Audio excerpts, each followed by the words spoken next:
The roses went first. Arthur stood at the kitchen window, watching his son-in-law, Bradley, load the rose bushes into the back of a rented truck. Bradley had a system. He wrapped each bush in burlap, tied it with twine, and laid it gently on a tarp. He moved with the efficiency of a man who had done this before, which he had. 3 hours ago, Bradley had taken the peonies from the East Garden. Last year, it had been the hydrangeas. Now it was the roses, Margaret's pride, the ones she had sta root from cuttings given to her by her own mother-in-law. Dad, you're blocking the light. Lauren's voice came from behind him. She was at the table with her laptop, her reading glasses perched on the bridge of her nose. She was reviewing the inventory list, checking off items as the movers ride them out. The kitchen table had been her mother's domain, the place where Margaret had rolled pie dough and helped with homework and listened to Arthur talk about his day. Lauren had turned it into a command center. Sorry, Arthur said. He stepped aside, though he had not been blocking the light. The morning sun came through the south window, and he had been standing to the left of it. He knew this because he had stood in that exact spot for 40 years, watching the sunrise while he drank his coffee. But he did not argue. The appraiser is coming at 11, Lauren continued, her eyes on the screen. He needs to see the property before the final transfer. Make sure you're dressed. The last time he was here, you were wearing that old bathrobe and he mentioned it. Arthur did not remember the last time the appraiser had been here. He did not remember a lot of things these days, or perhaps he chose not to. Memory was a burden. It clung to him like the dust on the bookshelves, thick and gray and impossible to remove. He walked to the back door and stepped out onto the porch.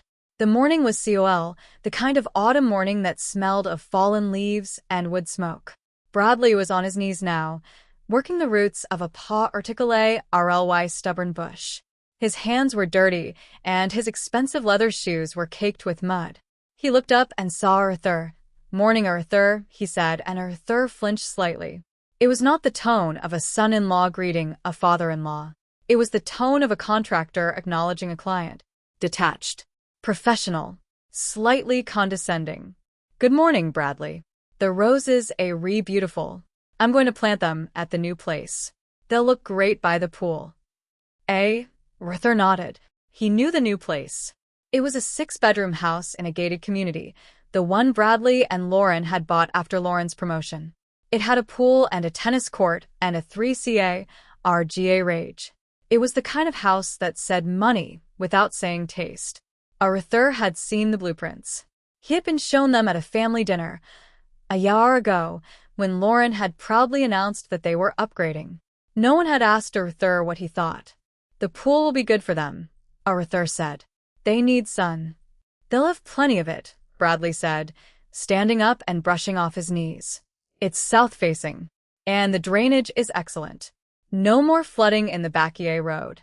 The current Bacquier was a wreck. Arthur knew this because he had personally tried to fix the drainage problem after last spring storms.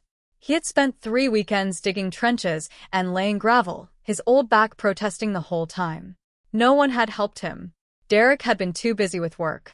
Bradley had been traveling. Lauren had said she would hire someone, but she never did. In the end, Arthur did it himself because he could not stand to watch the Garden die. He did not mention this now. "The appraiser is coming," Bradley said, checking his watch. "You should probably put on something nicer than that jacket. It's a little worn, don't you think?" Arthur looked down at his jacket.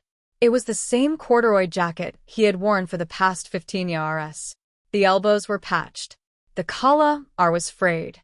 It was a good jacket, warm and comfortable, the kind of jacket that got better with age. But Bradley was right. It looked worn. It looked shabby. It looked like the jacket of an old man who had not bought new clothes in a decade. "I'll change," Arthur said. He went back inside and climbed the stairs to the master bedroom. The room was bare now, except for the dresser and the lamp. The movers had taken the 4-poster bed, the one he and Margaret had bought on their 20th anniversary. It was going to Derek's townhouse. Derek had said it would look good in the guest room. Arthur did not ask why Derek needed a guest room for a bed he had never slept in. He opened the closet. There was one suit left, the gray one he had worn to Marga Rhett's funeral. He had not worn it since. He pulled it out and held it up. It still smelled faintly of the funeral home, a scent of flowers and candle wax and something else, something he could not name. He put on the suit. It hung a little loosely on his frame. He had lost more weight than he realized. He looked at himself in the mirror.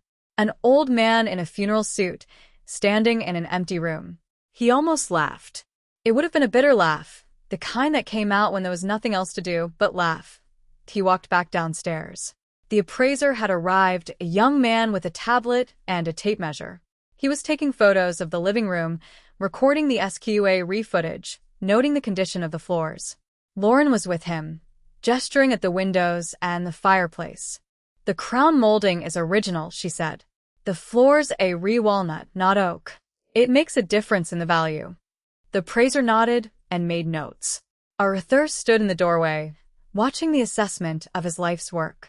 The mansion was appraised by a man who looked like he had just graduated college. The mansion was being priced and categorized and reduced to a number. The number was large, but numbers were always large when they belonged to someone else. "Mr. Whitmore," the appraiser said, noticing him. "Can you verify the date of the roof replacement?" "I had it replaced in 2010, Arthur said. "The contractor was Tompkins Roofing. They did the gutters too." "We have the receipts," Lauren interrupted. "I'll email them to you." The appraiser nodded and moved on. Arthur stood in the doorway a moment longer, then walked into the dining room. The table was still there, the one with the water stains and the scratches. He ran his hand over the surface. He remembered the day they had bought it, a rainy Saturday in 1992. Marga Rhett had haggled with the dealer for an hour. She had gotten the price down by $300 RS. She was proud of that. His phone buzzed in his pocket. He pulled it out. A text from Derek. "Moving the furniture from the study tomorrow. Need access to the safe." "What's the combination?" Arthur read at the screen. "The safe." It was a small one, bolted to the floor of the study. It held his passport, Marga Rhett's jewelry, and a few documents.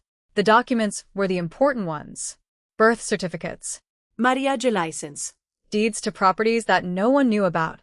"The combination is Marga Rhett's birthday," he typed. "June 12, 1952.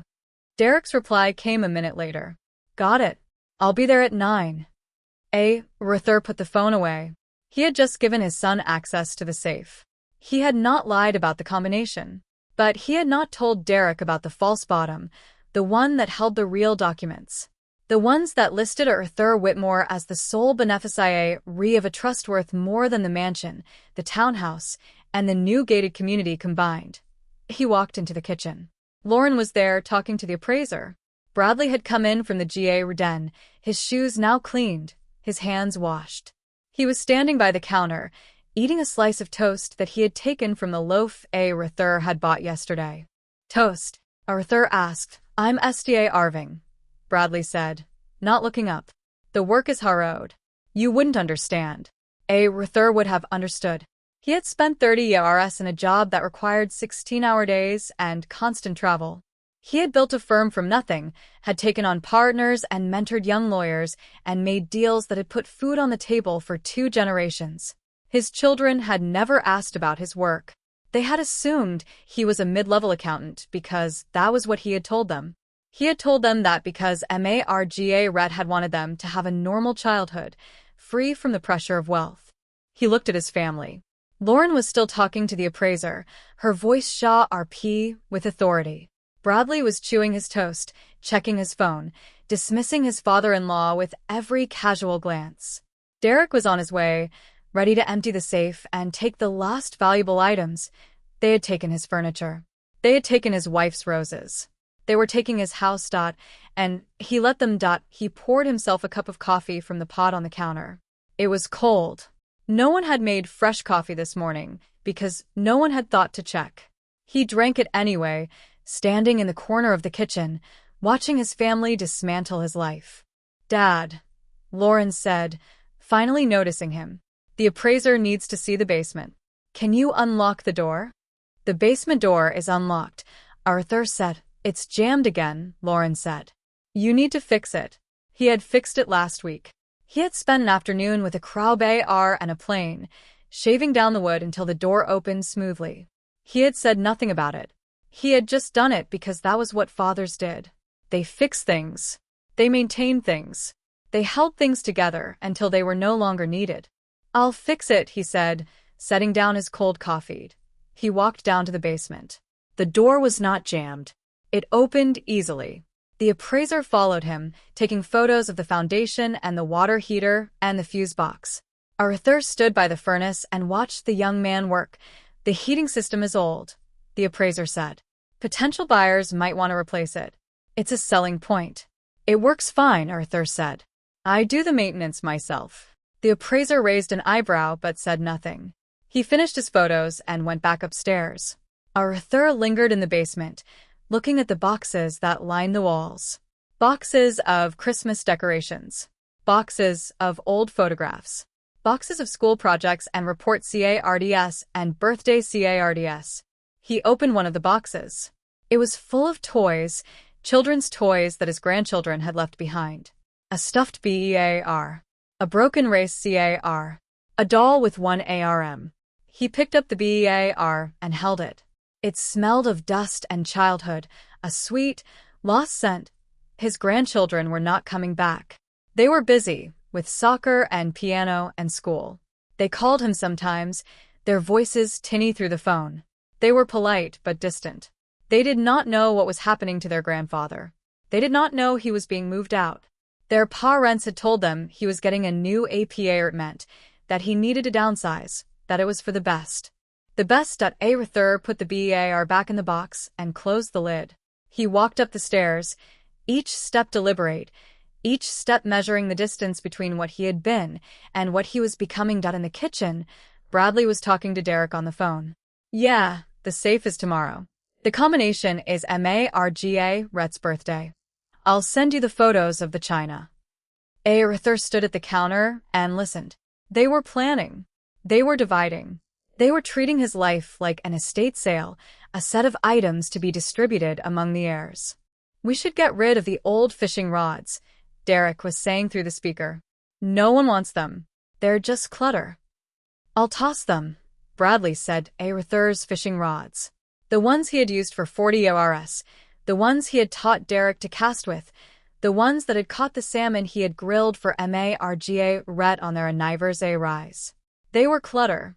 They were just things. Don't toss them, Arthur said, his voice quiet but firm. Bradley looked up, surprised. Sorry? Don't toss the fishing rods. I'll take them to the apartment. Bradley smiled, a condescending smile. Arthur, the apartment is small. You don't have room for fishing rods. And when are you going to fish? You can walk to the mailbox. I'll manage, Arthur said. Bradley shrugged and went back to his phone. The moment passed. The rods were forgotten. But Arthur had drawn a line, a tiny one, almost invisible. It was the first line he had drawn in a long time, and it felt strange. It felt like something cracking inside him, a seam that had been under pressure for years. He walked to the back door and stepped outside. The garden was empty. The roses were gone. The dirt was red with holes. The earth turned over and exposed. It looked like a battlefield. It looked like loss. He sat down on the back steps and watched the clouds move across the sky. The morning was turning gray, the sun hidden behind a sheet of clouds. Rain was coming. He could feel it in his joints, the old ache that had become his constant companion. His mind drifted back to the year 2000. He had been 54, and the firm had just completed the biggest merger in its history. The partners had celebrated with a dinner at the club. Arthur had sat at the head of the table, the conquering hero. He had gone home that night to find Marga Rhett asleep in their bed, and Derek and Lauren and the baby, little Emma, all sleeping in the guest rooms. He had walked through the house, looking at his sleeping family, and he had felt something he had not felt in years: contentment. Peace. The quiet joy of a man who had built something worth keeping. That man was dead now. He had died slowly, over the years, chipped away by casual disrespect and forgotten birthdays and the slow erosion of gratitude. His children did not remember the man he had been. They only saw the man he had become. Old, tired, useless. He pulled out his phone and called James. "Mr. Whitmore," James said. "I was about to call you. The Qua Rudely reports a re-in. Your holdings appreciated by 12%. The new commercial property in Atlanta is fully leased. The income stream is solid." "Good," Arthur said. "I need you to do something. I need you to contact the attorney. I need him to start the process for the grandchildren's trusts. But with a condition." "Which condition?" "The trusts will be paid out only if the parents, my children, meet certain requirements. They must demonstrate that they value family over money. They must show respect to their elders. They must prove that they deserve what they are re-given." James paused. "That's a bold move, Mr. Whitmore. Are you sure?" "I'm sure," Arthur said. "They wanted to take everything I had.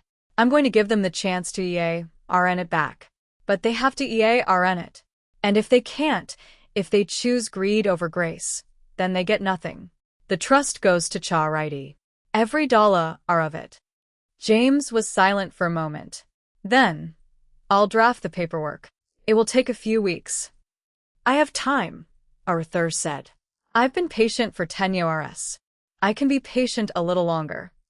He ended the call and put the phone away. The rain was rooting to fall, soft and misting. He sat on the steps and let it soak into his jacket. Inside, he could hear Lauren shouting at the movers. He could hear Bradley laughing at something on his phone. He could hear the sound of his life being right away in boxes and bags. He did not move. He sat in the rain like a statue, a monument to all the things he had given and all the things he had lost. The water ran down his face, washing away the dust of the Garden. He thought about the fishing rods. He thought about the roses. He thought about Margaret, her hands covered in soil, her smile wide and unguarded. They had kicked him out of his own mansion. They had stripped him of everything he owned. They had dismissed him, belittled him, treated him like a burden. But they had made one mistake. They had assumed he was powerless. They had assumed he had nothing left. They were wrong that he had a fortune they could not imagine. He had a network of allies who answered only to him. He had the knowledge and the patience and the will to wait. And he had the document. The one he had signed with a smile. The one that said he was leaving his mansion. But it said nothing about the rest. He stood up, his knees aching, and walked back inside. The rain was rooting to come down hard now, drumming against the roof of the porch. "Dad, you're soaking wet," Lauren said, looking up from her clipboard. "I know," Arthur said. "Go change. You'll catch a cold." He nodded and walked up the stairs. In the bedroom, he stripped off the wetsuit and hung it on the back of the chair. He put on a dry shirt and a pair of pants that were too loose. He looked at himself in the mirror. His reflection read back at him. An old man, a widower, a father who had been disgusted, but there was something else in his eyes. A spark, a fire that had been banked for years, smoldering under the ashes. He smiled. It was not the smile he had given his children. It was a different smile, one they had never seen. It was the smile of a man who had held all the cards and had chosen not to show his hand. The chapter was ending, but the story was just beginning. He walked out of the bedroom and down the stairs, ready to face the rest of the day, ready to nod and smile and let them think they had won. And in his pocket, his phone buzzed with a text from James. "The paperwork is in motion. The conditions reset. You have the power, Mr. Whitmore. Use it wisely." Arthur tucked the phone back in his pocket and stepped into the kitchen, ready to play his party for one more day. The rain stopped by noon, but the clouds stayed low and heavy, pressing down on the roof of the mansion like a lid. Arthur watched the moving truck pull away from the circular driveway, its tires leaving deep ruts in the wet gravel. Lauren stood beside him on the porch, her clipboard tucked under her arm, her expression that of a general surveying a conquered territory. "The appointment is ready," she said. "The furniture is basic, but it'll do. There's a sofa, a bed, a small table. You'll have to buy your own dishes and linens. Of course, Arthur said. I left some cash on the kitchen counter. Enough for groceries for a few weeks. Derek and I will set up a monthly transfer from the trust. You'll get $500 RS on the first of every month. $500 RS. Arthur almost laughed. He had spent more than that on dinner for his partners at the firm, back when he was still in the game. But he said nothing. He nodded and waited for her to finish. There's a bus stop 2 blocks from the apartment, she continued. You can take the number 7 to the grocery store. The pharmacy is across the street. You'll be fine. He would be fine. Of course, he would be fine. He had been fine for 73 RS, through RS and recessions, and the death of his wife. He would be fine in a 2-bedroom apartment with a bus pass and $500 RS a month. Thank you, he said. You've been very organized. Lauren blinked, memento Riley thrown off balance. She had expected resistance, maybe even TRS. She had prepper read for arguments and guilt trips. She had not prepper read for gratitude. Dad, I know this is hard, she said, and for a moment her voice softened. But it really is for the best. The mansion is too much for you. The stairs alone are dangerous. You need something manageable. Arthur looked at the stairs inside the foyer. He had climbed those stairs every day for 47 years. He knew where each step creaked. He knew the exact spot where the banister was loose. He had fallen once, 3 years ago, and no one had been home to help him up. He had lain on the landing for 20 minutes before he managed to crawl to the phone. He did not mention this either. It's fine, he said. I'm ready to go. Lauren nodded and gestured to the curb. Bradley had pulled up in his SUV, the one with the leather seats and the satellite radio. He had the engine running and was scrolling through his phone. He did not get out to help with the bags. Arthur had only 3 bags, 2 suitcases, and a duffel bag. The rest of his things were already at the apartment, or would be delivered later. The movers had taken his books to a charity shop. His tools had been thrown away. His records, the vinyl ones from his youth, had been given to a neighbor who collected them. Let's go, Bradley said from behind the wheel. I have a conference call at 2. Arthur got into the back seat. The leather was cold against his legs. He put his bags on the seat beside him and buckled his seatbelt. Lauren got into the passenger seat and began typing on her phone. They drove through the gates of the mansion. Arthur turned to look back at the house. It was still impressive from a distance, the tall windows reflecting the gray sky, the porch where Margaret had sat with her lemonade. He watched it shrink in the side mirror until it was just a blur of stone and glass. Goodbye, he whispered. Bradley took a left turn and merged onto the main road. The neighborhood changed. The big houses with their manicured lawns gave way to smaller houses with chain-link fences. Then came the strip malls, the gas stations, the fast food restaurants. The road widened and became less scenic. The trees disapparated red, replaced by billboard RDS and traffic lights. Arthur had not been to this part of town in decades. He had no reason to come here. His work had been downtown. His home had been in the hills. His life had been contained in a bubble of privilege that he had built and maintained without ever thinking about it. The bubble had burst. They pulled into the parking lot of a Holiday Inn. It was a tired-looking hotel, the kind that had seen better days. The sign was missing a letter. The parking lot was cracked and filled with potholes. A man in a stained shirt was smoking by the front entrance. Here we are, Lauren said brightly. 2 nights, like we promised. Then the APA meant on Friday. Arthur got out of the car and retrieved his bags. Bradley stayed in the driver's seat, scrolling through his phone. Lauren walked him to the front desk and helped him check in. The clerk was a young woman with pink hair and a bored expression. She handed Arthur a key card and pointed toward the elevator. The room is 214, Lauren said. We called ahead. They have a ground floor room for you, so you don't have to climb stairs. Very thoughtful, Arthur said. I have to go, Lauren said, checking her watch. The appraiser is sending the final report. I need to review it before the bank closes. You'll be okay here. I'll be fine. Lauren hesitated for a moment. She looked like she wanted to say something else, but she stopped herself. She gave him a quick hug, the kind of hug that was over before it began, and walked out of the lobby. Arthur watched her get into the SUV. He watched the SUV pull out of the parking lot and disape onto the main road. Then he turned and walked to the elevator. The room was small and smelled of bleach and stale air. There was a bed with a floral bedspread, a dresser with a TV on top, and a window that looked out over the parking lot. The curtains were faded and thin. The CA repeat was worn. Arthur set his bags on the bed and sat down heavily. The mattress sagged under his weight. He looked around the room, at the beige walls and the cheap ART and the plastic ice bucket. This was his new life. He lay back on the bed and STA read at the ceiling.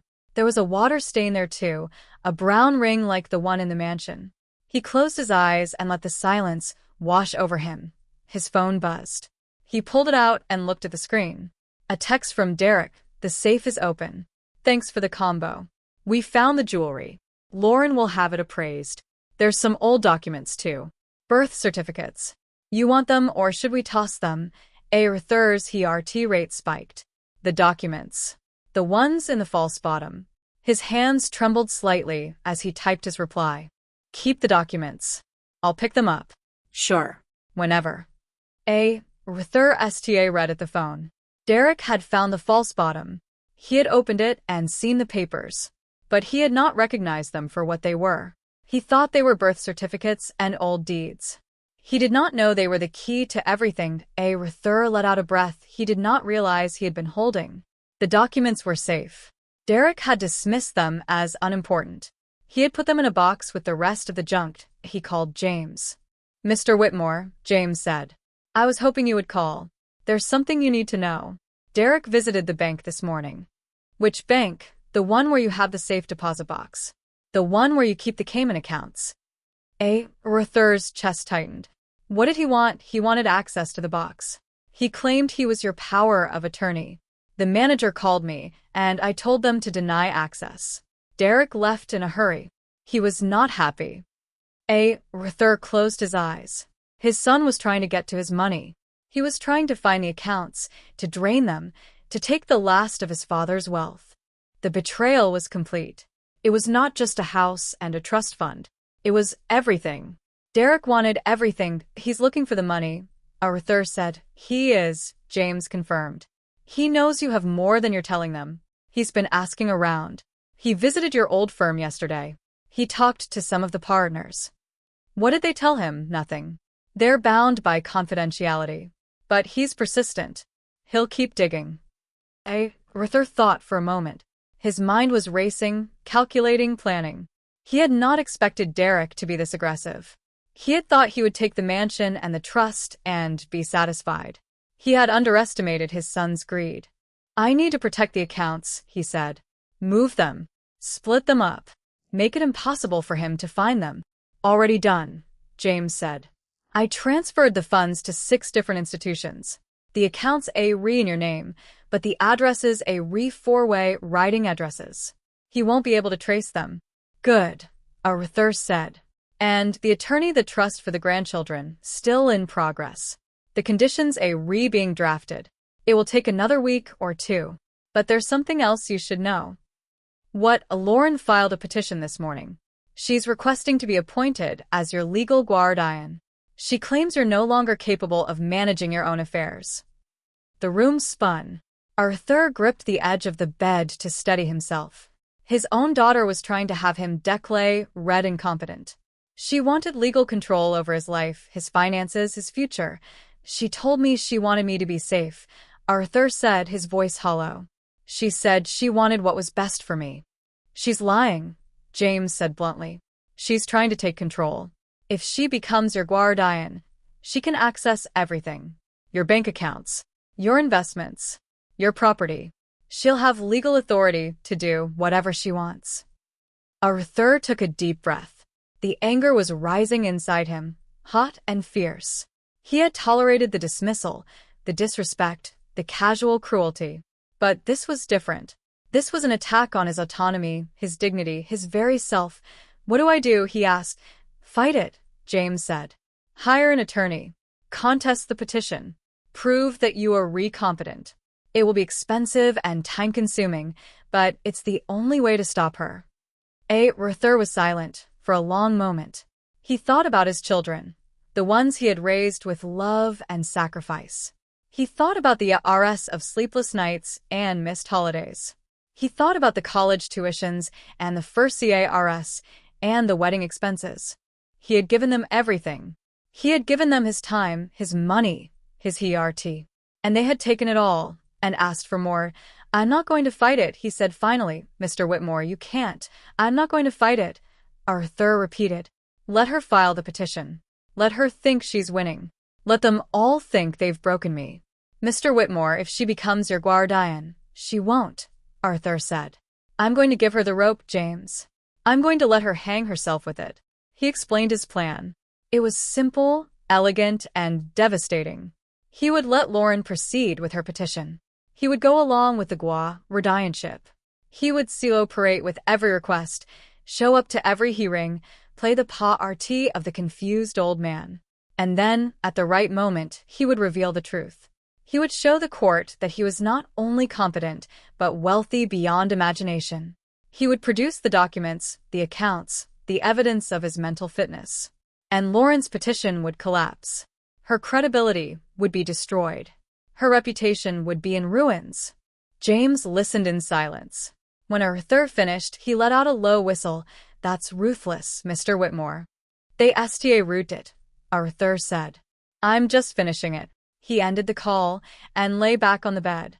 The anger was still there, simmering beneath the surface. But it was controlled now, directed, purposeful. His children had made their move. They had taken his home, his possessions, his dignity. They had tried to take his freedom and his future. They had kicked him out of his own life, but they had made a mistake. They had underestimated him. They had assumed he was weak and broken and powerless. They were wrong that he got up from the bed and walked to the window. The parking lot was empty now, except for a single car. An old sedan, its paint faded, its tires bald. It looked like the kind of car a retired accountant would drive. It was his car. The movers had brought it here, along with his bags. It was the only thing they had not tried to take. Arthur smiled. It was the same smile he had worn when he signed the eviction papers. Cold, knowing, full of secret satisfaction. He picked up his phone and called the attorney. "Mr. Whitmore," the attorney said. "James told me about the petition. I've read a response. We can file it tomorrow."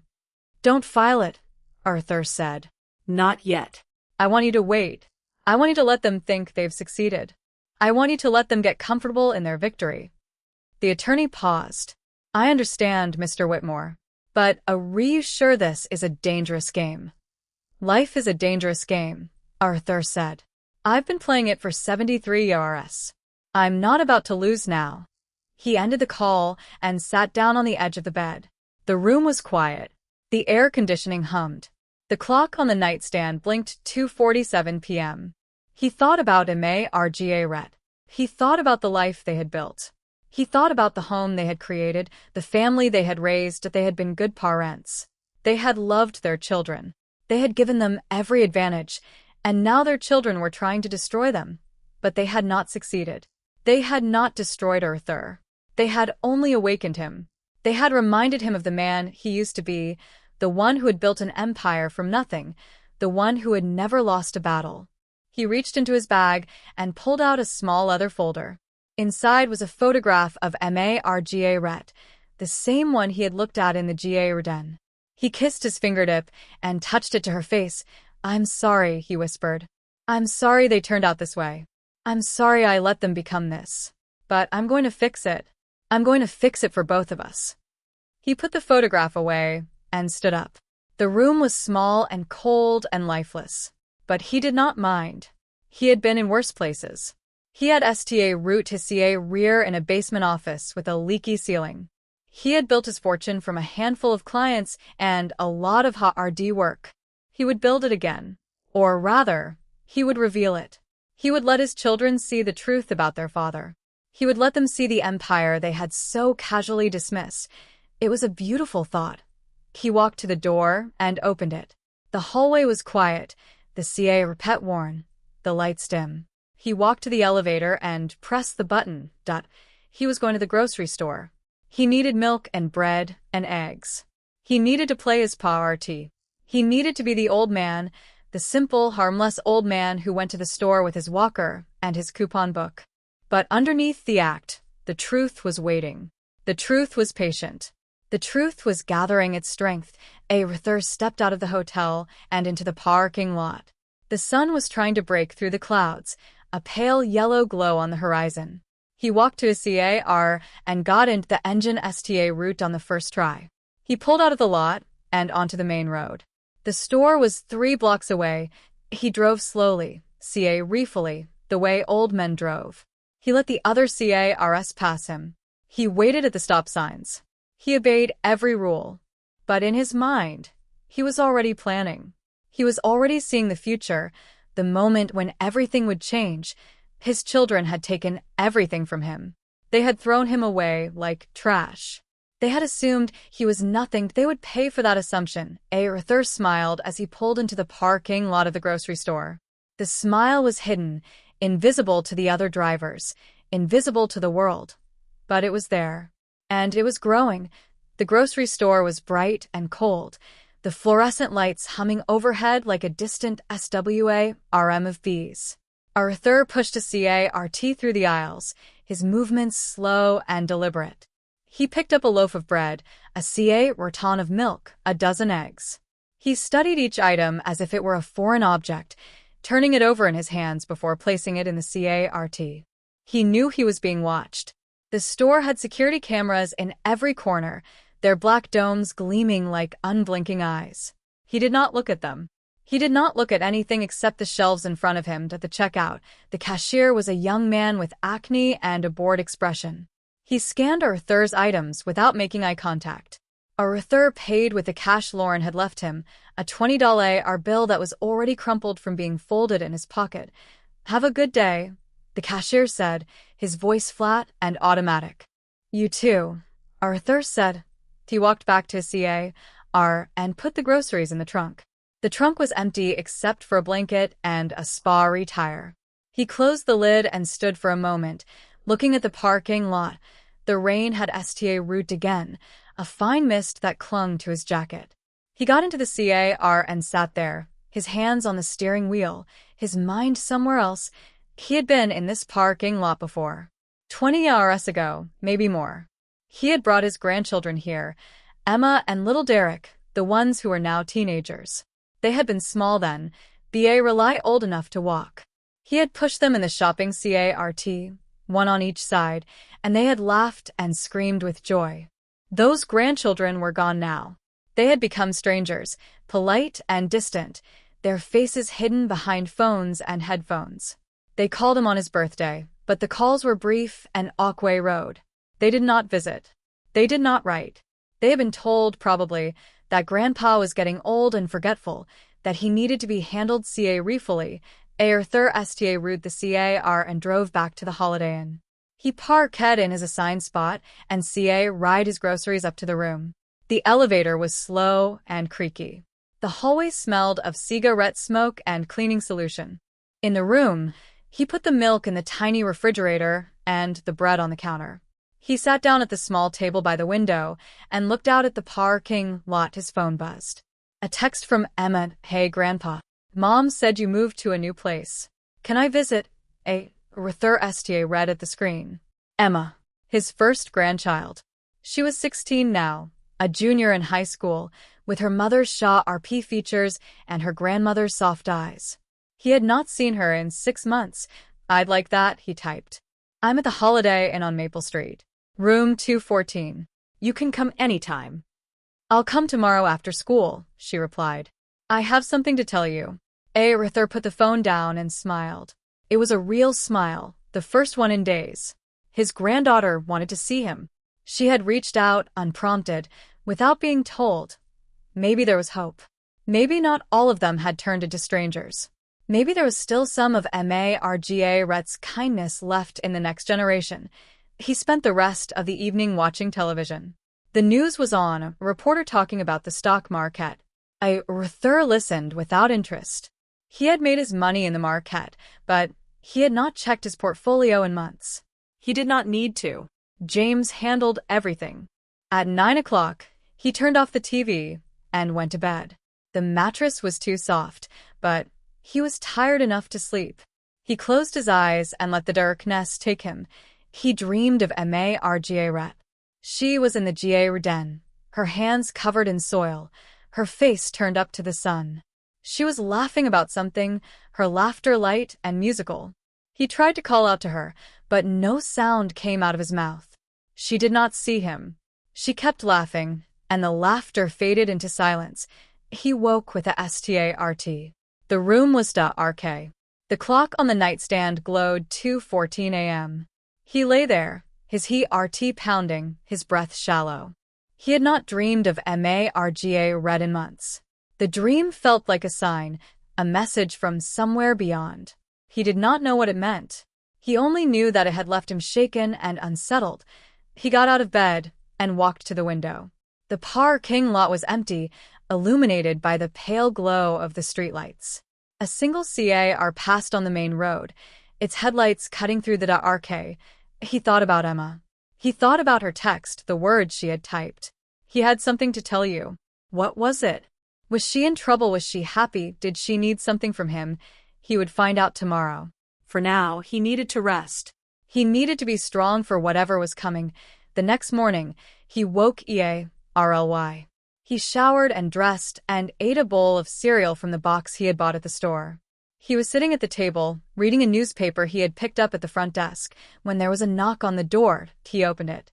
Emma stood in the hallway, wearing a denim jacket and carrying a backpack. Her hair was dyed blue at the tips. Her face was pale and serious. "Grandpa," she said. "Emma," he said. "Come in." She walked into the room and looked around. Her eyes took in the faded curtains and the sagging bed and the tiny refrigerator. "This place is terrible," she said. "Why are we living here?" "It's temporary," Arthur said. "I'm moving to an apartment on Friday. It's smaller, but it's nicer." Emma sat down at the table. She set her backpack on the floor and looked at her grandfather with an expression he could not read. "Grandpa, I need to tell you something," she said. "And I need you to promise you won't get mad." Arthur sat down across from her. His heart was pounding again, the same way it had in the dream. "I promise," he said. Emma took a deep breath.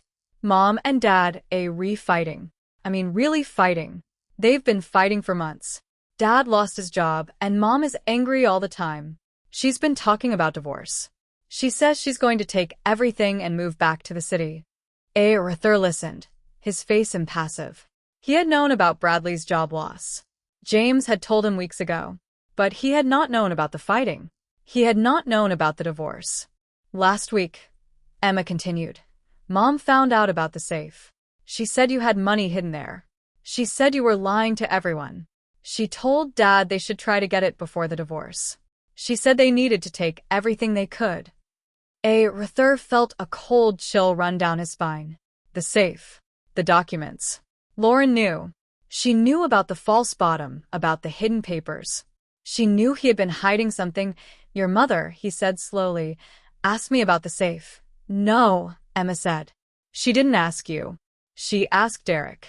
She made him open it and tell her what was inside. He told her there were some old documents and some jewelry. He said the documents looked like deeds and contracts. But Mom didn't believe him. She said there had to be more. She said you wouldn't have a safe if there wasn't something valuable in it." Arthur leaned back in his chair. His mind was racing. Lauren knew. She knew about the safe and its contents. She was suspicious.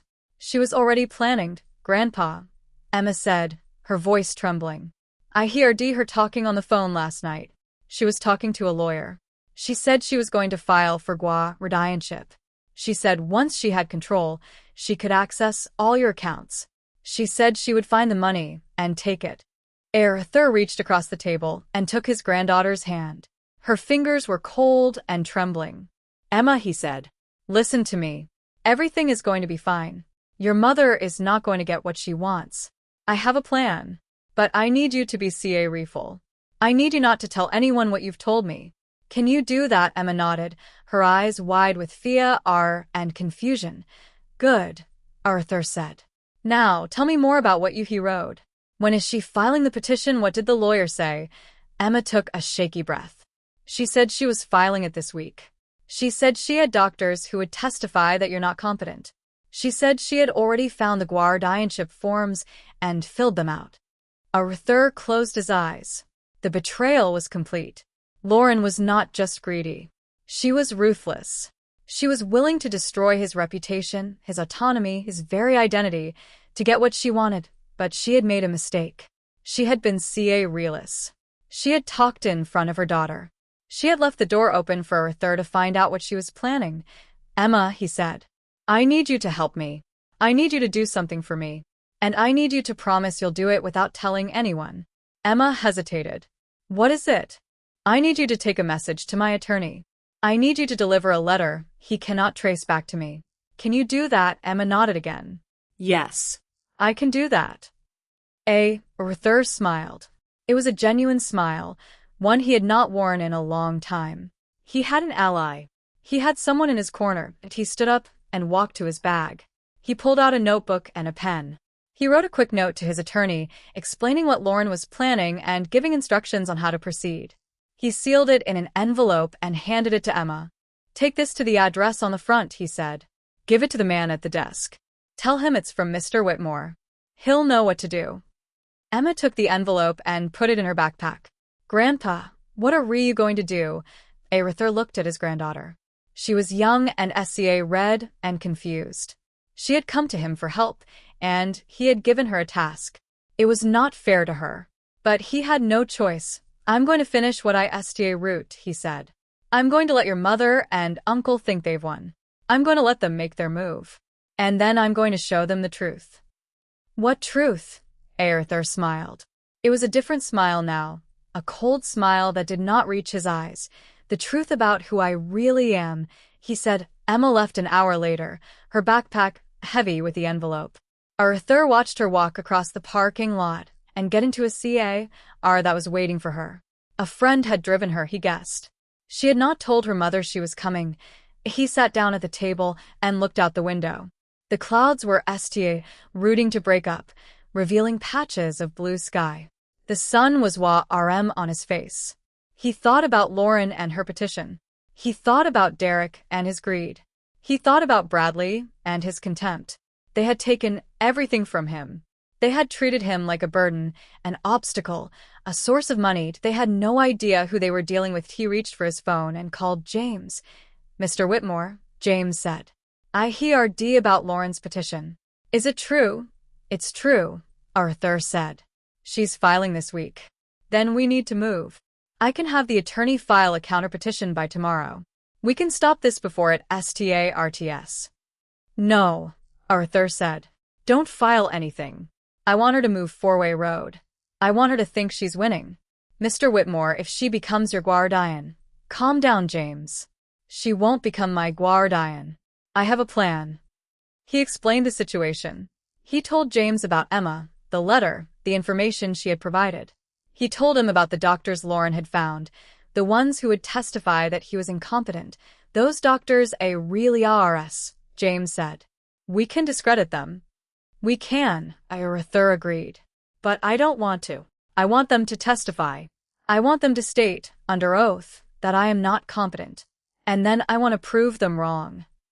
James was silent for a long moment. You're setting a trap. I'm setting a trap, Arthur confirmed. And they're going to walk right into it. He ended the call and sat back in his chair. The room was quiet. The clock ticked on the nightstand. The air conditioning hummed. He thought about Emma. She had come to him for help. She had trusted him. She was the only one who had not betrayed him. He would not let her down. He would protect her. He would make sure she was safe from the mess her mother was creating. But first, he had to take of Lauren. He had to dismantle her plans and expose her for what she was. It would not be easy. It would be messy and painful and probably expensive. But it would be worth it. It would be worth it to see the look on her face when she realized she had lost. He stood up and walked to the window. The parking lot was busy now, cars coming and going. People were going about their lives. An eye of the drama unfolding in a tiny hotel room. Arthur smiled. He was ready. He had been waiting for this moment for years, and now it was here. Tomorrow, Lauren would file her petition. Tomorrow, the trap would be set. And soon, very soon, the truth would come out. He sat down at the table and began to write. He wrote a letter to Margaret, telling her about everything that had happened. He wrote about the mansion and the roses and the grandchildren. He wrote about the betrayal and the anger and the plan. He knew she could not read it. He knew she was gone. But writing to her made him feel closer to her, like she was still with him, still watching over him. When he was done, he folded the letter and put it in his pocket. He would keep it with him, a reminder of what he was fighting for. He lay back on the bed and closed his eyes. The sun was warm on his face, filtering through the thin curtains. He was ready for whatever came next. The courthouse was a gray granite building from the 1950s, its facade pitted with age and weather. Arthur arrived at 9 in the morning, dressed in the same gray suit he had worn to Margaret's funeral. He had pressed it himself in the hotel room, using the iron from the laundry closet. The sleeves were still a little short, but he had no choice. It was the only suit he had left. The lobby was crowded with people, lawyers in sharp suits, defendants in wrinkled clothes, families holding hands. Arthur walked to the metal detector and placed his keys and phone in the plastic bin. The guard nodded and waved him through. He found the courtroom on the 3rd floor. It was a small room, with wooden benches and a high ceiling. The judge's bench was at the front, flanked by 2 flags. A court reporter sat at a small table, her fingers poised over a keyboard. Lauren was already there. She sat at the petitioner's table, flanked by a lawyer in a navy suit. She looked up when Arthur walked in, her expression fully neutral. She had the same sharp eyes, the same tight ponytail, the same expensive clothes. "Derek is on his way," she said. "He's coming from the city. He'll be here in 20 minutes. Arthur nodded and sat down at the respondent's table. He had no lawyer with him. He had told James he would represent himself. It was part of the plan. "You should have brought counsel," the judge said, peering down at Arthur from the bench. The judge was a woman in her 50s, with silver hair and a stern face. Her nameplate read, "Honorable Patricia Morrison, I don't need counsel," Arthur said calmly. "I'm capable of speaking for myself." The judge raised an eyebrow but said nothing. She turned to Lauren's lawyer and asked for his opening statement. The lawyer stood up. His name was Thomas Crowley, and he had a voice like polished glass. He spoke of Lauren's concern for her father, her desire to protect him from his own failing faculties.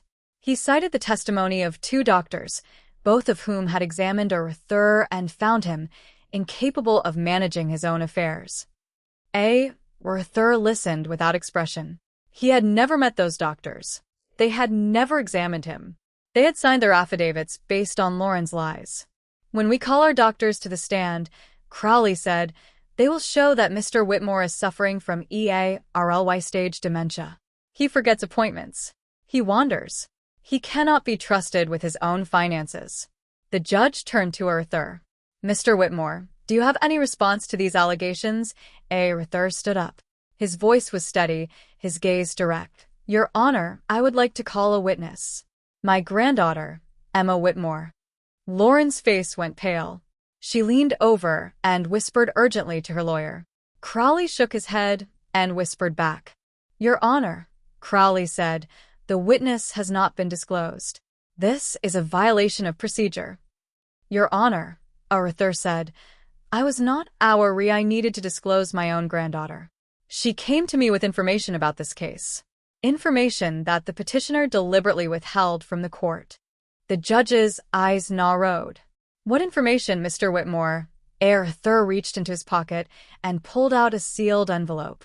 He handed it to the bailiff, who gave it to the judge.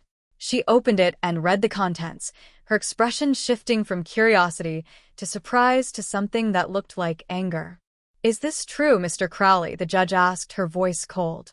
"Did your client instruct her brother to obtain his father's safe deposit box without authorization? Did she suggest that he circumvent the bank's security procedures?" Crowley looked flustered. "Your Honor, I was not our Your Honor. Arthur interrupted. I have another document to present. A letter from my accountant, James Morrison, detailing my financial holdings. I trust the court will find it illuminating. The judge took the letter and read it. Her eyes widened. She looked up at Arthur, then at Lauren, then back at the letter. Mr. Whitmore, she said slowly, this letter indicates that you are worth NEA RLY $12 million RS. Is that correct? Arthur smiled.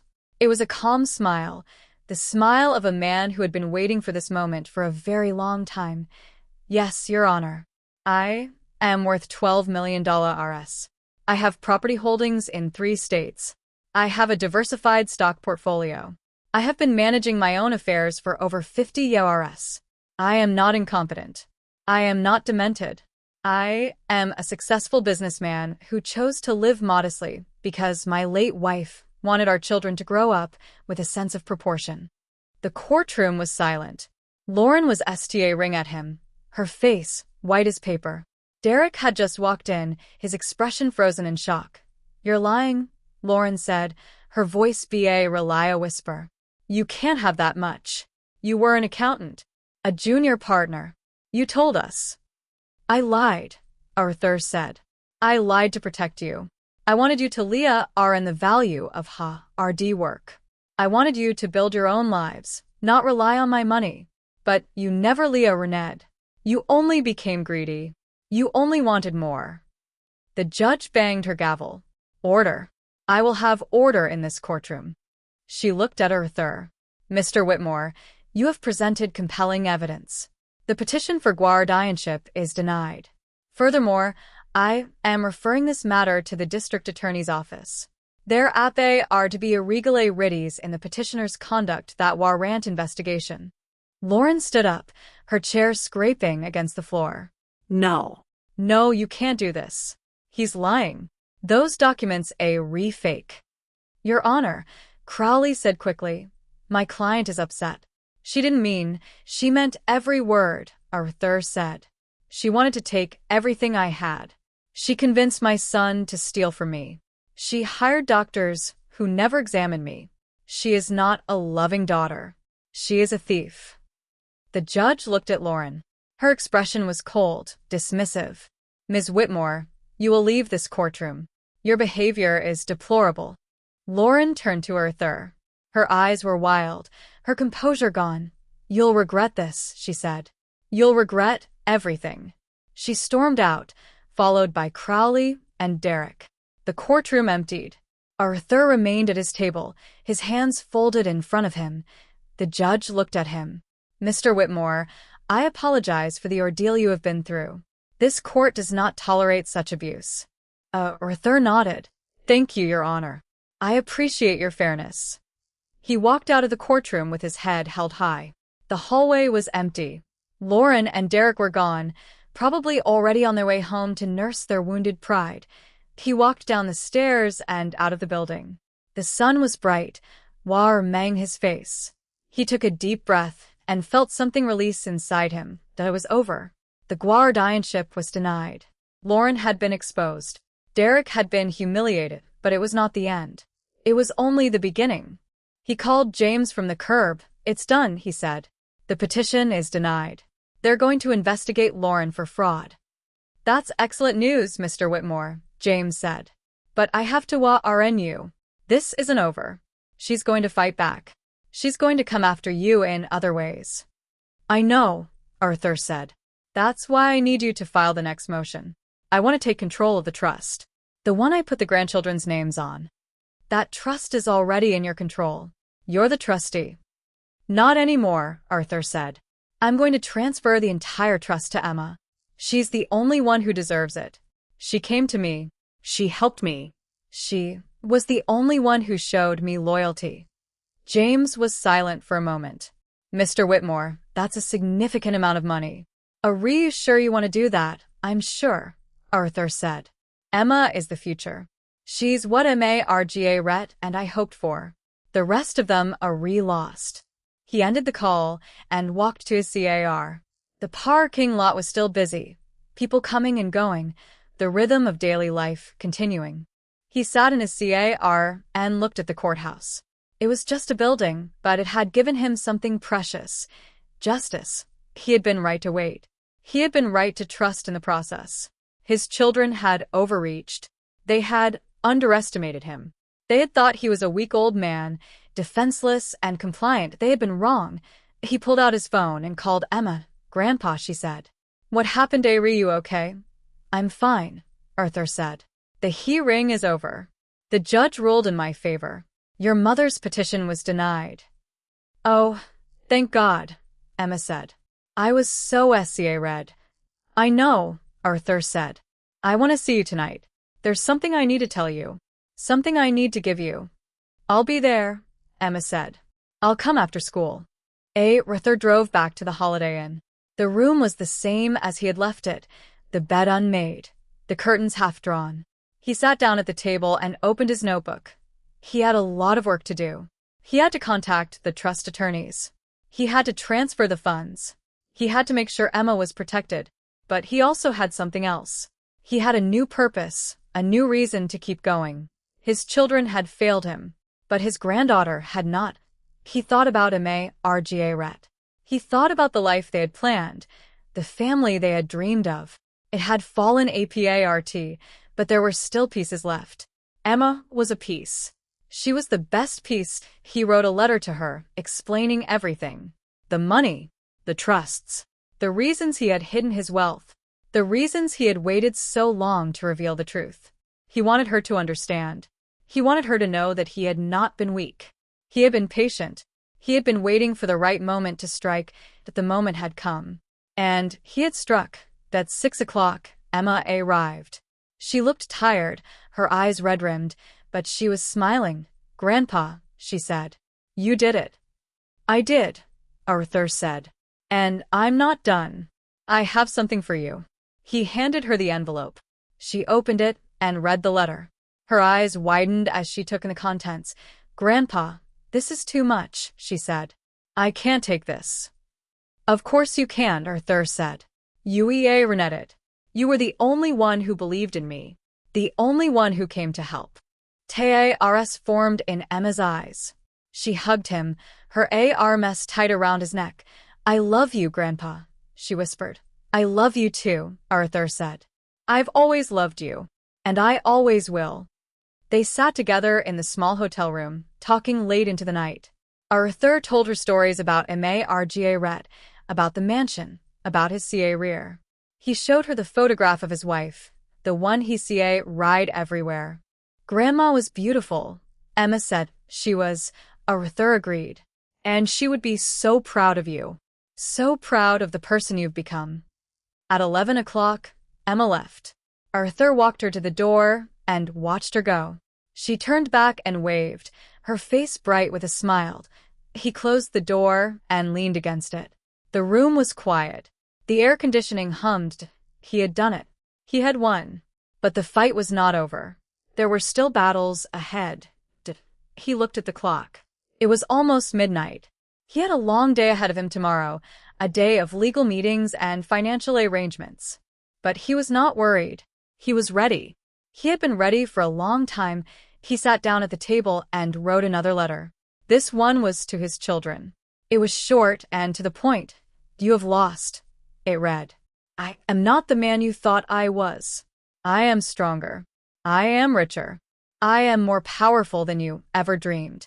You wanted to take everything from me. You failed. And now I will make sure you have nothing." He sealed the letter and addressed it to Lauren and Derek. He would send it tomorrow, but then he went to bed. He slept soundly for the first time in months. The next morning, he woke early. He showered and dressed and ate breakfast. He was sitting at the table, drinking coffee, when his phone buzzed.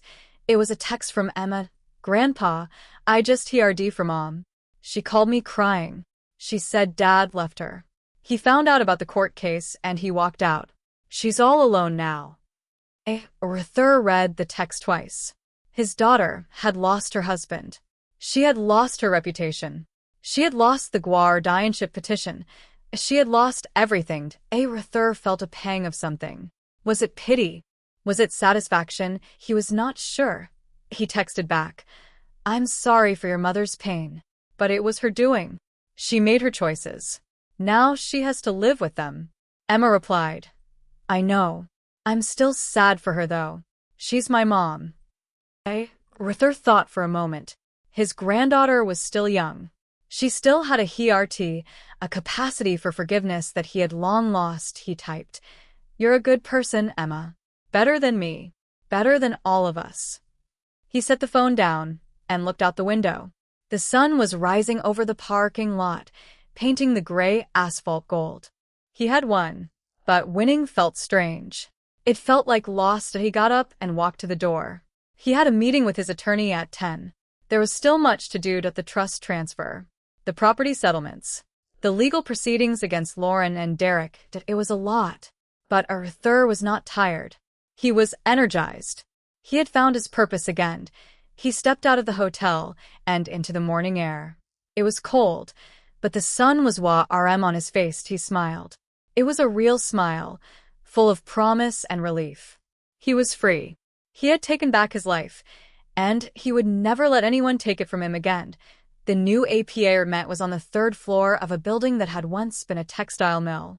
The ceilings were high, the windows were tall, and the exposed brick walls were the color of aged clay. Arthur had chosen it himself, after a single visit, because it reminded him of the loft he had read with Marga in their first year of marriage, back when they had nothing but hope and each other. The movers had come the day after the hearing, riding his few remaining possessions up the narrow stairs. Arthur had unpacked the boxes himself, placing each item with re. The photograph of Marga went on the mantel. His father's pocket watch went on the nightstand. The fishing rods, the ones Bradley had wanted to throw away, leaned in the corner by the window. He stood now at the kitchen counter, pouring himself a glass of water. The apartment was quiet, the kind of quiet that felt peaceful rather than lonely. Through the tall windows, he could see the skyline of the city, the buildings glowing in the late afternoon light. His phone buzzed on the counter. A text from James. The transfer is complete. Emma is now the sole beneficiary of the Grandchildren's Trust. The funds in her name, protected by a spendthrift clause. She can access the income at 21 and the principal at 25. She has no idea how much is there. Arthur smiled. He had not told Emma the full amount. He wanted her to discover it slowly, to grow into the responsibility. She was young, but she had proven herself. She had shown loyalty and courage when it mattered most. He typed a reply. Thank you, James. I couldn't have done this without you. James replied, It was my honor, Mr. Whitmore. Take re of yourself. You've Renetta rest. Arthur put the phone down and walked to the window. The sun was beginning to set, painting the sky in shades of orange and pink. He thought about the mansion, the empty rooms, and the silent garden. He thought about the roses, the ones Bradley had taken, the ones Marga had loved so much. He had not heard from Bradley since the hearing. His son-in-law had vanished, leaving Lauren alone to face the consequences of her actions. Lauren had called him once, 3 days ago, her voice raw with exhaustion. Dad, she had said. I'm sorry. I'm so sorry. I didn't mean for any of this to happen. I just wanted to protect you. I thought you couldn't handle things on your own. Arthur had listened in silence. He had heard the words, the familiar words of apology, the same ones she had used as a child when she had broken his favorite vase or lied about her grades. I know you thought you were doing the right thing, he had said. But you were wrong. You were wrong about me. You were wrong about everything. I know, she had said. I know now. Bradley left. Derek won't speak to me. I have nothing left. I just want you to forgive me. Arthur had closed his eyes.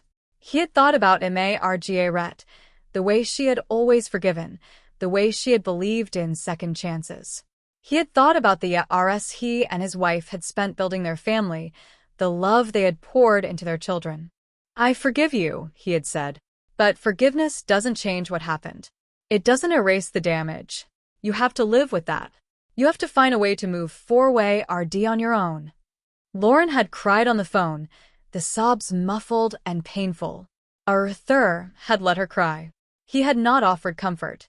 He had given her the truth, and the truth was a burden she would have to carry. Now, 3 days later, the silence between them was heavy. Arthur did not know if they would ever speak again. He did not know if he wanted them to. He turned from the window and walked to the small table by the sofa. The table was covered in papers, legal documents, financial statements, letters from attorneys. He picked up the top letter and read it again. It was from Derek. The letter was short, written in a shaky hand. It said, simply, "Dad, I'm sorry. I was wrong. I was greedy. I didn't appreciate what you gave me. I don't expect you to forgive me. I just wanted you to know." Arthur folded the letter and put it back in its envelope. Derek was trying. He was trying to find the right words, the right path back to his father's good graces. But the path was long and winding, and Arthur was not sure he was ready to walk it. He sat down in his room chair, the one that had been in his study for 20 years. It was old and worn, the leather cracked and faded. He had refused to give it up, had insisted the movers bring it to the new apartment. It smelled like his study, like old books and pipe smoke and memories. He closed his eyes and let the quiet wash over him. He could hear the distant hum of traffic, the faint sound of birdsong from the courtyard below. It was a peaceful sound, a reminder that life went on, that the world did not stop for one man's drama. His phone buzzed again. This time it was Emmett. "Grandpa, can I come over? I have something to show you." "Of course," he typed. "I'm always here." Emma arrived 30 minutes later, carrying a small potted plant. Her hair was still blue at the tips, but she had tied it back in a neat ponytail. She looked older than she had a week ago, more serious, more settled. "Grandpa," she said, holding out the pot. "I brought you something. A rose. I took a cutting from Grandma's bush. It's the only one I could find. Bradley left a few behind." Arthur took the pot. The rose was small, more than a sprout, but it was green and healthy. It had tiny leaves, unfurling like new life. "Emma," he said, his voice thick with emotion. "This is beautiful. This is the most beautiful gift anyone has ever given me." "It's not much," Emma said, blushing. "But I thought you'd like to have it. To remind you of Grandma." Arthur set the pot on the windowsill, where it would catch the morning sun. He stood back and admired it. "Your grandmother loved roses," he said. "She root her garden from cuttings. Her mother gave her the first one, a cutting from her own garden. And now you've given me one. It's like a circle of love." Emma smiled. "That's what I thought too." They sat together in the living room, drinking tea and talking. Emma told him about school, about her friends, about her plans for college. She wanted to study art history, she said. She wanted to travel and see the great museums of the world. "That's wonderful," Arthur said. "You should see everything. You should go everywhere. You only get one life, Emma. You should live it fully." Emma set down her cup. "Grandpa, I need to ask you something. About the trust. About the money you gave me. I don't know what to do with it. It's too much. It's overwhelming." Arthur leaned forward. He took his granddaughter's hand in his. "You don't have to do anything with it," he said. "Not right away. You can let it sit. You can think about what you want. You can take your time." "But I don't want to be like them," Emma said, her voice earnest. "I don't want to be like Mom and Uncle Derek. I don't want the money to change me." Arthur smiled. "It won't. You're different. You have your grandmother's heart. You have her kindness. You'll use the money for good. I know you will." Emma nodded, her eyes bright with unshed tears. "I'll make you proud, Grandpa. I promise." "You already make me proud," Arthur said. "You make me proud every single day." They sat in silence for a while, watching the sun sink below the skyline. The room grew dim, the shadows lengthening. "Stay for dinner," Arthur said. "I'll make us something. I'm not a great cook, but I can manage." Emma laughed. "I'd like that." Arthur went into the kitchen and began to prepare a simple meal: pasta with tomatoes and garlic, a salad, a loaf of bread. He moved slowly, his hands steady, his mind at peace. He thought about the mansion. He thought about the Garden and the fountain and the porch where Margaret had sat with her lemonade. He thought about the day he had signed the eviction papers, the day he had let his children take everything. He had been patient. He had been careful. He had waited for the right moment to reveal the truth. And now here he was, in a new apartment, with a new Rose, with his granddaughter by his side. He set the table with the last of his mother's china, the plates with the blue and gold pattern. He poured water into the glasses, the ones that had belonged to Margaret's parents. He lit a candle, the one that had been in the back of the kitchen drawer for years. Emma sat down at the table. She looked at the china, the glasses, the flickering candle. "Grandpa," she said, "this is beautiful. This is so much better than the Holiday Inn." Arthur laughed. Anything is better than the Holiday Inn. They ate in comfortable silence, the food simple but good. When they were finished, Emma helped him wash the dishes. She stood beside him at the sink, her hands in the warm water. "Grandpa," she said, "do you miss the mansion?" Arthur thought for a moment. He thought about the tall windows and the grand staircase. He thought about the library and the study. He thought about the Garden, the wild, untamed Garden that Margaret had loved. "I miss the memories," he said. "I miss your grandmother. I miss the sound of your laughter when you were a little girl, running through the hallways. But I don't miss the house itself. A house is just walls and a roof. A home is something else. A home is the people you love." Emma dried her hands and hugged him. "I love you, Grandpa." "I love you too," Arthur said. "More than you know." Later, after Emma had gone, Arthur stood alone in the apartment. He walked to the windowsill and looked at the rose. It was small, but it was alive. It was a symbol of hope, of new beginnings. He reached into his pocket and pulled out the photograph of Margaret. He held it up to the window, letting the last light of the day touch her face. "Margaret," he whispered. "I did it. I took her home back. I made things right. I made sure our grandchildren would be safe. I made sure our legacy would live on." The photograph seemed to smile at him. He could almost hear her voice, soft and warm, telling him that he had done the right thing. He put the photograph back in his pocket and walked to his armchair. He sat down heavily, his joints aching with the effort. The rose sat on the windowsill, small and green. It would grow. It would bloom. It would be a reminder of the Garden, of Margaret's hands in the soil, of the life they had built together. Arthur closed his eyes. He was tired, but it was a good tiredness, the tiredness of a man who had finished his work. His children had tried to take everything from him. They had tried to destroy him, but they had failed. He had risen from the ashes of their betrayal, stronger and wiser than before. He had signed the eviction papers with a smile. He had let them think they had won. And then he had struck, revealing the truth, taking back his power. He thought about the future. He thought about Emma, growing into a woman of strength and compassion. He thought about the rose blooming on the windowsill. He thought about the legacy he was leaving behind. It was a good legacy. It was a legacy of love and resilience and hope. He opened his eyes and looked around the apartment. It was small, but it was his. It was a new beginning, a second chance. He reached for his phone and sent a text to James. "I'm going to take a trip," he typed. "A long one. I'm going to see the places Margaret always wanted to visit. The coast. The mountains.